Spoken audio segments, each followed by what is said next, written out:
Do you know in the last 4 years, midsize truck sales have actually doubled? This is the newest entry to that segment. This is the Jeep Gladiator. The new Jeep Gladiator rolled up and over to huge fanfare at the 2018 LA Auto Show.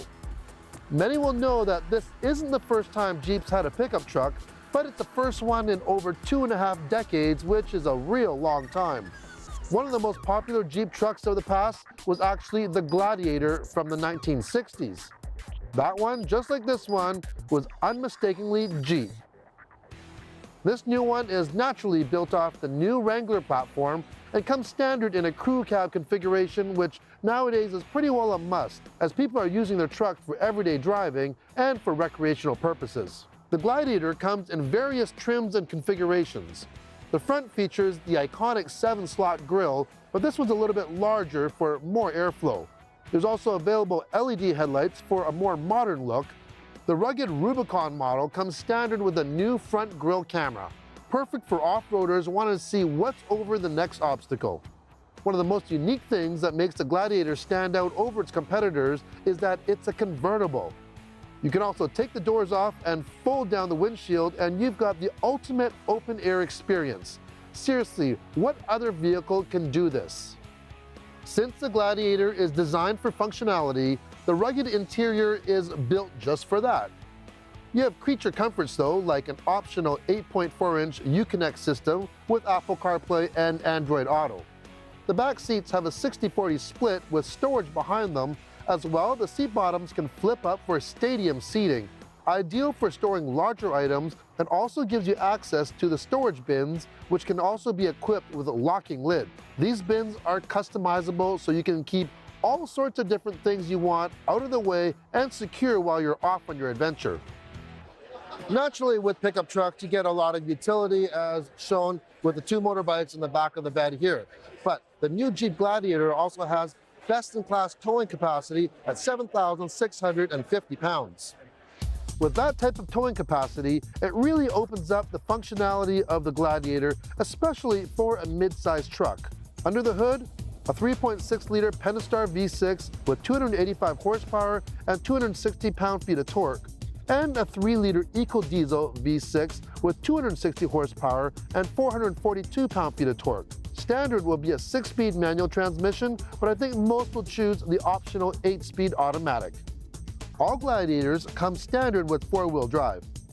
On the Sport or Overlander, you get the Command Track 4x4 system, and even for more off-road control, the Rubicon gets a Rock Track 4x4 system and a class-exclusive electronic rear sway bar disconnect, which provides better articulation and clearance. All models are trail rated and come standard with front and rear tow hooks as well as skid plates. There is no doubt that this is the most capable Jeep truck to date. In fact, this could very well be the most capable mid-sized truck, period. The 2020 Jeep Gladiator will be available in the second quarter of 2019, starting with the 3.6-liter Pentastar V6. The 3-liter EcoDiesel V6 will follow at the beginning of 2020. This is one truck that I can't wait to try out. So Brian, I couldn't get to the LA Auto Show. You were there. I saw pictures online and the crowds were huge. Was this the hit of the show? It really was. The crowds were massive.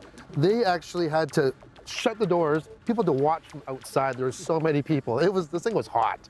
So what do you think about this Gladiator?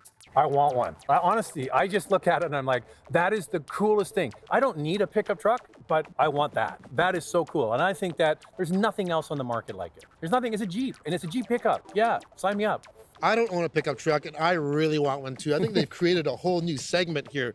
Who do you think is gonna buy this though? A lot of people, because we've seen with pickup truck sales across the industry, first of all, they're skyrocketing, and people have moved into pickup trucks for everyday transportation. So people who don't even need a pickup own a pickup. Then you layer on the whole ruggedness of the Jeep brand, the go-anywhere attitude of the Wrangler that it looks like, and then you throw on a pickup truck bed on the back. It's like, it has so many layers of cool layered on top, and it's not too big, it looks cool. I just think, like, take my money. But how can you rationalize getting one of these? Well, like I said, it's a lifestyle. Just seeing it at the show with the dirt bikes in the back, and It has everything. I put kids in it, bikes in it. I just want to be outdoorsy with one of these. I'll make sure that I'll rationalize it to my wife. Of course, the boss. All right, so we don't know the price, but if we look at the Wrangler as an example, with the new one, they moved the price up a little bit. Yep. And I think this one isn't going to be inexpensive. Especially if you go into that Rubicon model, it's not going to be cheap. Now, you mentioned diesel, right? Yep. Now, that gets me excited because that's the one I would get. So what do you get with a diesel engine?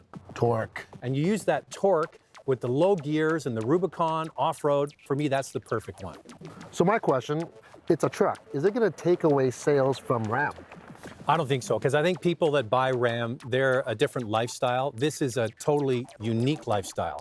And when you have that off-road capability that, a lot of Ram owners don't use, they're using it for work and they're using it for pleasure, this is a real go-anywhere truck. That's a different equation altogether. However, if I was a Wrangler buyer, I went into the dealership and I saw this Gladiator, I could be swayed into buying that instead. I don't think the dealer will mind, just as long as you drive away with the Jeep.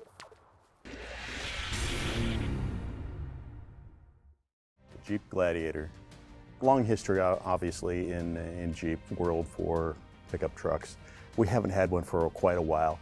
A lot of inspiration, honestly, came from the first little pickup truck that was done, I think, 1947. It was the Willys pickup truck. Historically, some of the styling elements that come into play here are the very slab sides, round headlights, vertical 7-slot grille, of course, and the flares are added to the vehicle. We kept the top of the cargo box quite low, so you can reach over and get to cargo, even on a Rubicon, which is essentially lifted. An available spray-in bed liner from the factory. There's imprints from a motorcycle tire on the front of the box, which is just sort of, park your bikes here, that's where they go. And then the tailgate's unique in that the brake light had to be integrated into the tailgate handle. Couldn't put it on the roof because, of course, the roof comes off. There's also a backup camera back there. And we got very proud of the Jeep name, and it's very large and very imposing on the back of the vehicle. The fact that we are doing it the Jeep way, so always four-wheel drive, you can open the vehicle up, pull the roof off, doors off, all that. The payload, this has a higher payload, towing capacity. People want to take toys, dirt bikes, tow ATVs, a boat. We wanted to make sure that when you see it, that's a Jeep pickup. It's a recognizable silhouette. Even though it's brand new, we haven't had this vehicle before, it's totally recognizable. I love that.